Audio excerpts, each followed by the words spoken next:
আজকে আমি আবারও পনিরের রেসিপি নিয়ে চলে এসেছি, তবে নর্মাল পনিরের রেসিপি নয়, মেথি মালাই পনির। মেথি শাক দিয়ে পনির তেঁতো লাগবে না, একদম অন্য রকম লাগবে খেতে, কিন্তু খুবই সুন্দর লাগে খেতে। তো চলুন শুরু করা যাক আজকে আমার রেসিপি।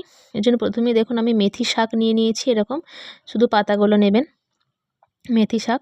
এবার এগুলোকে আমি নুন দিয়ে আর জল দিয়ে ভিজিয়ে রেখে দেবো মিনিমাম 10 থেকে 15 মিনিট। নুন আর জল দিয়ে এরকম ভিজিয়ে রাখতে হবে, তাতে করে মেথি শাকের যে তিতো ভাব থাকে সেটা কিন্তু চলে যায়। দেখুন এবার আমি একটি মিক্সি জারের মধ্যে নিয়ে নিয়েছি টমেটো কুচি, আদা আর রসুন, দিয়ে দেবো একটি কাঁচা লঙ্কা আর ধনেপাতার ডাঁটি, দিয়ে দেবো 1 মুঠো কাজু বাদাম। এবার ভালো করে এগুলিকে আমি পেস্ট করে নেব। কড়ার মধ্যে সাদা তেল দিয়েছি, দিয়ে দেবো 1 চামচ ঘি, দিয়ে দেবো জিরে ফোড়ন আর পেঁয়াজ কুচি।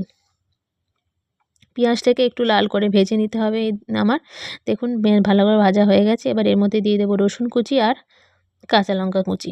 রসুন কাঁচা লঙ্কাটা দিয়ে আবারও ভালো করে আমি ভেজে নেব। এবার এর মধ্যে অ্যাড করব বেটে রাখা মশলাটা।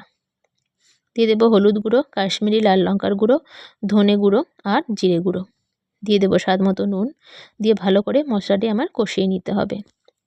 দেখতেই পাচ্ছেন মশলাটা আমার ভালো করে কষানো হয়ে গেছে। একটু জল অ্যাড করে আবারও মশলাটি ভালো করে নেড়ে নেব আমি, ঠিক এইভাবে। এবার এর মধ্যে আমি একটু ঢাকা দিয়ে ফুটতে দেবো। এদিকে একটি প্যানের মধ্যে নিয়ে নিয়েছি 2 চামচ ঘি, দিয়ে দেবো হিং। এবার মেথি শাকটা আমি কুচিয়ে নিয়েছি জল থেকে তুলে, সেই কুচনো মেথি শাকটা দিয়ে আমি ভেজে নেব। এইভাবে ভাজলে কিন্তু মেথি শাকের তিতো ভাবটা একদমই থাকে না, খেতে কিন্তু খুব ভালো লাগে। দেখুন মশলাটা আমার ফুটে গেছে, তেল ছেড়ে দিয়েছে মশলা থেকে, মশলাটা আমার কষানো একদম রেডি হয়ে গেছে। এবার এর মধ্যে আমি অ্যাড করব মেথি শাকটা। এইভাবে আবার মেথি মালাই বানিয়ে দেখুন, খেতে কিন্তু খুব ভালো লাগে, একদম রেস্টুরেন্টের মতো। অল্প একটু চিনি দিয়ে দেবো টেস্টটা যাতে ভালো হয় তার জন্য।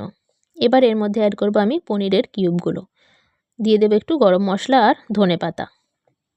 সব কিছু দিয়ে ভালো করে আমি মিশিয়ে নেব মশলার সাথে, গ্রেভির সাথে, দিয়ে একটু ফুটতে দেবো যাতে করে জলটা একটু শুকিয়ে যায়। তো দেখতেই পাচ্ছেন জলটা শুকিয়ে গেছে, তাহলেই রেডি হয়ে গেছে আমার মেথি মালাই পনির।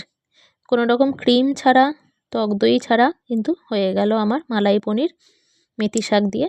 তো আজকে আমার এই রেসিপি কেমন লাগলো, অন্য ধরনের এই রেসিপিটি